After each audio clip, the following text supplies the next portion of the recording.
โดยสบายดีมาพบกับข้าพเจ้าตรงลาสาวังมาเปิดตัวกับทัศนคติเด่นๆเลยเอา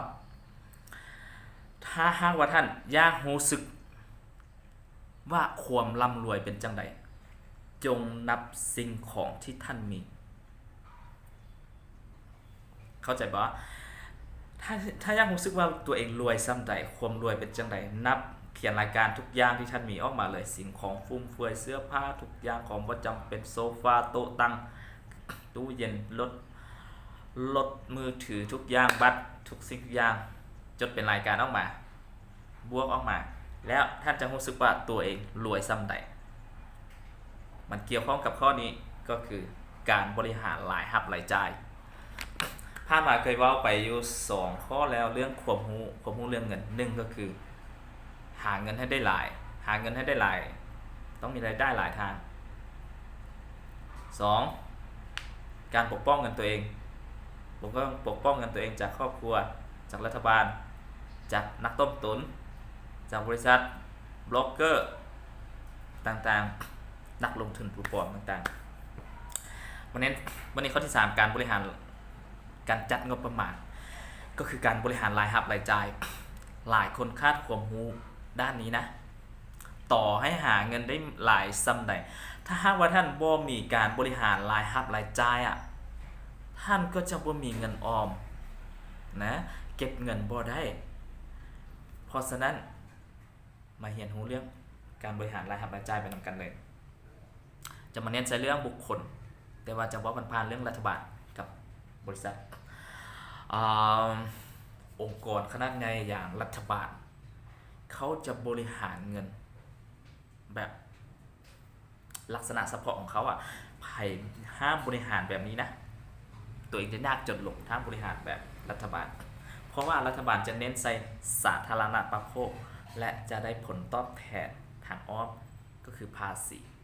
เข้ามาบ่มีผลตอบแทนทางกรมเข้ามา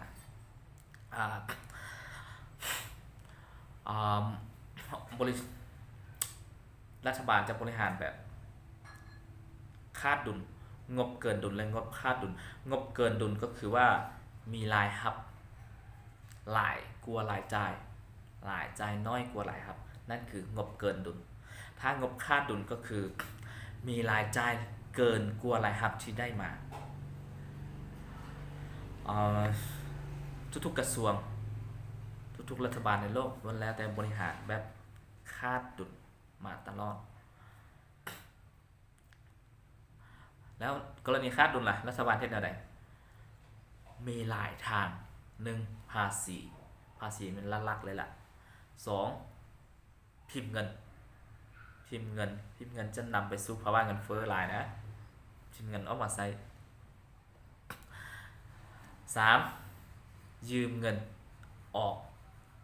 พันธบัตรของรัฐบาลพันธบัตรของรัฐบาลหรือมีคำหนึ่งที่เอิ้นว่าตราสารหนี้ของรัฐบาลมันจะมีตราสารหนี้ของเอกชนหรือบริษัทแล้วก็ตราสารหนี้ของรัฐบาลที่ออกมาเป็นใบละล้านใบละ100 ล้านใบละ1,000 ล้านใครจะซื้อก็ซื้อจ่ายเงินในจำนวนนั้นแล้วรัฐบาลจะจ่ายภาษีให้บนมันจ่ายภาษีจ่ายดอกเบี้ยค่อนข้างสูงนะสูงกว่าธนาคารด้วยซ้ำไปแล้วก็จะนำเงินนั้นมาเป็นรายได้แล้วก็จะเป็นวงจรหนี้ต่อไปนี่คือการบริหารของรัฐบาลแล้วบริษัทล่ะบริษัทจะได้เงินมาจากการขายสินค้าได้รายรับมาจากการขายสินค้าการให้บริการต่างๆแต่ก็ว่าเนี่ยมีหลายบริษัทที่ว่าหากระเปิดตัวใหม่ๆจะมีงบคาดดุลหลายกรณีนี้งบคาดดุลรายรับหลายกว่ารายจ่ายหลายบริษัทอาจจะย่อองค์กรของบริษัทลงย่อขนาดของบริษัทลงให้มันน้อยลงหรือลดค่าโฆษณาลดค่าพนักงานหรือบอก็ตัดพนักงานออกหรือหลายบริษัทที่ยังยากจะขยายองค์กรตื่นเขาจะมีอ อกใบตราสารหุ้นคล้ายๆกับตราสารหนี้ของรัฐบาลเนี่ยแต่ตราสารหุ้น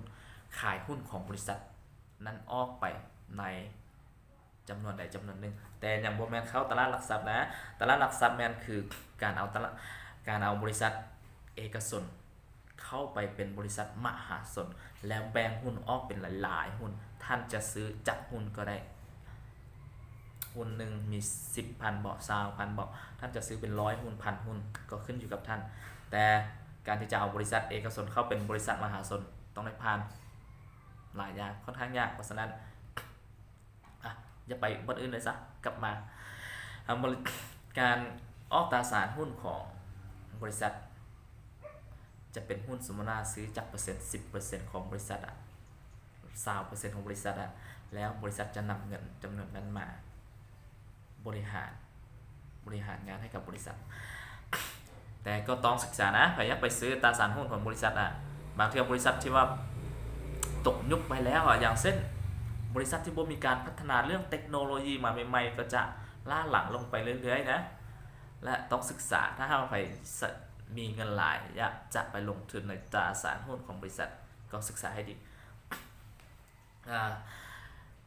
มาเว้าเรื่องบุคคลการบริหารของบุคคลทั่วไปหรือครอบครัวหลายคนถ้าด้านนี้จะมีหลายคนที่ว่าหาได้หลายใส่หลายหาได้น้อยใส่น้อยหาบ่ได้บ่ใส่ นี่หมายความถึงการคาดวินัยการคาดวินัยในการเก็บออมในการเก็บเงินถ้าหากว่าท่านมีวินัยในการเก็บเงินนะหาได้หลายจ่ายน้อยนั่นก็ดีแต่หาได้หลายจ่ายหลายหาได้น้อยจ่ายน้อยหาบ่ได้บ่จ่ายการคาดวินัยในตัวเองแล้วก็บ่เพิ่มความกดดันให้กับตัวเองความกดดันมันดีนะมันเป็นแรงผลักดันให้เราก้าวเดินต่อไปถ้าว่าไผใส่กลยุทธ์จะหาได้หลายจ่ายหลายหาใส่น้อยหาได้น้อยจ่ายน้อยหาบ่ได้บ่ใส่หลายคนจะตกไปอยู่ในวงจรนี้ตกได้จังได๋หาได้หลายจ่ายหลายเป็นนิสัยแล้วหาได้น้อยก็ยังจ่ายหลายคือเก่าเห็นบ่หาบ่ได้ก็ยังจ่ายหลายคือเก่าจนถึงขั้นไปยืมไปกู้ยืมบางคนจะใช้บัตรเครดิตที่หลายๆบริษัทออกมาตัวเองจ่ายเงินที่ตัวเองบ่มีนั่นก่อนแหละแต่บริษัทจะออกเงินให้ตัวเองก่อนแล้วค่อยๆตัดค่อยๆทวงเงินทีหลังและบางคนก็ถึงขั้นยืมหนี้นอกระบบนี่นอกระบบก็คือหนี้ที่บ่แม่นธนาคารนะเป็นหนี้ของเอกชนหนี้ของนิติบุคคลทั่วไปที่ว่ามีเงินแล้วก็ปล่อยกู้จะสูงหลาย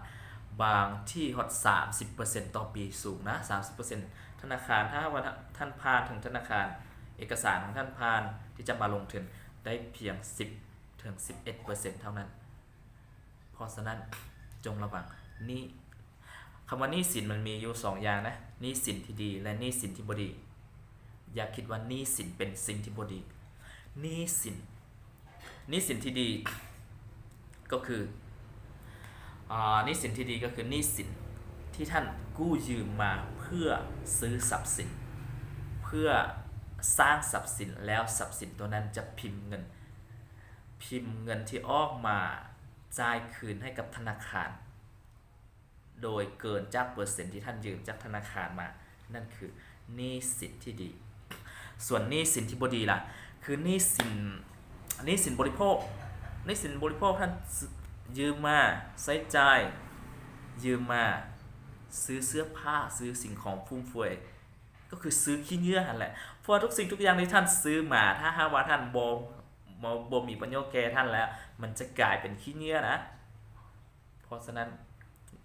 อย่าคิดว่าหนี้สินแม่นสิ่งที่บ่ดีหนี้สินเป็นสิ่งที่ดีถ้าหากว่าท่านมีความรู้เรื่องการบริหารเงินมีความรู้มีวินัยในการมีวินัยในการเก็บออม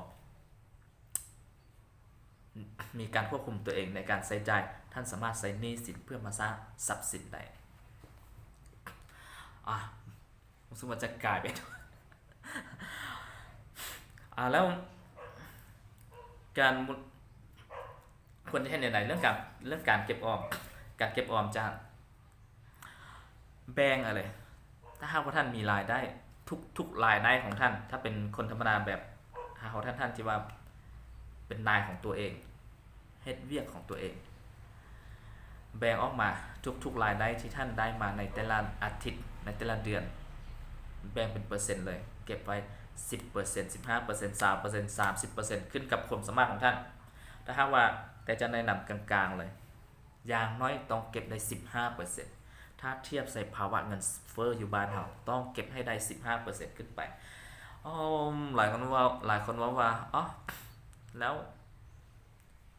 รายรับรายจ่ายก็ยังสูงกว่ารายได้อยู่ดีอ่ะแล้วเป็นจะเก็บได้เท่าไหร่ท่านก็ฝึกสิตัดคอยตัดรายจ่ายของท่านหรือเพิ่มรายได้ของท่านก็ได้แต่คนที่ประสบความสำเร็จหลายคนจะเพิ่ม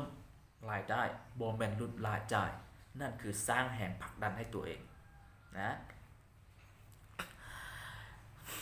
จะมาเว้าเรื่องพนักงานทั่วไปพนักงานรัฐพนักงานบริษัทหลายคนจะบริหารแบบผิดๆจะวางแผนใช้เงินก่อนที่จะเก็บออมเพราะว่าเขาเจ้าจะรู้อยู่แล้วว่าเงินของตัวเองที่ออกมาแต่ละเดือนนั้นได้ส่ำใดแล้วจะไปคิดเรื่องจ่ายเงินนั้นออกไปคิดเรื่องโฟกัสจดจ่ออยู่กับการจ่ายเงินนั้นออกไปว่าอยากได้หยังสิซื้อหยังวางแผนซื้อหยังเอาเงินนี้ไปใช้แนวใดนั่นมันผิดท่านควรที่จะตัดเงินเก็บออมออกไปก่อนแล้วจึงค่อยมาบริหารรายจ่ายของท่านถ้าหากว่าท่านบริหาร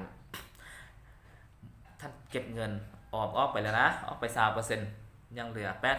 80%ถ้าหากว่าท่านบริหารเงิน 80% นั้นให้เกินดุลอีกในการใช้จ่ายก็จะตัดเข้ามาเป็นเงินออมอีกนี่ดีนะฮู้บ่พลังทุกสิ่งทุกอย่างล้วนมีพลังจิตล้วนมีพลังความคิดมีพลังคำเว้ามีพลังการกระทำมีพลังถ้าหากว่าท่านไปจดจ่อกับสิ่งใดสิ่งหนึ่งอาจจะบ่มีประโยชน์แก่ท่านเลยจดจ่อคิดอยู่กับมันตลอดแล้วสิ่งนั้นก็จะกลายมาเป็นของท่านเพราะท่านจะสะสมเงินซื้อเพราะฉะนั้นห้ามไปจดจ่อกับสิ่งที่ว่าบ่มีประโยชน์และคิดก่อนที่จะใช้จ่ายการเก็บออมแนะนำควรที่จะเก็บออมเปิดบัญชีธนาคารเลยบัญชีออมทรัพย์ทางธนาคารแบ่งออกเป็น2บัญชีก็ได้แนะนำเป็น2บัญชีทั้งบัญชีเก็บออมเพื่อการลงทุนและบัญชีเก็บออมเพื่อยามฉุกเฉินถ้าหากว่าท่านเป็นพนักงานนะเป็นพนักงานบริษัททั่วไปหลายบริษัทที่คงที่จะจ่ายเงินผ่านทางธนาคารอยู่แล้วเพราะฉะนั้นให้ธนาคารตัดเลย 20% เข้าเป็นบัญชีเก็บออมเพื่อการลงทุนและการนั้นค่อยมาใช้จ่าย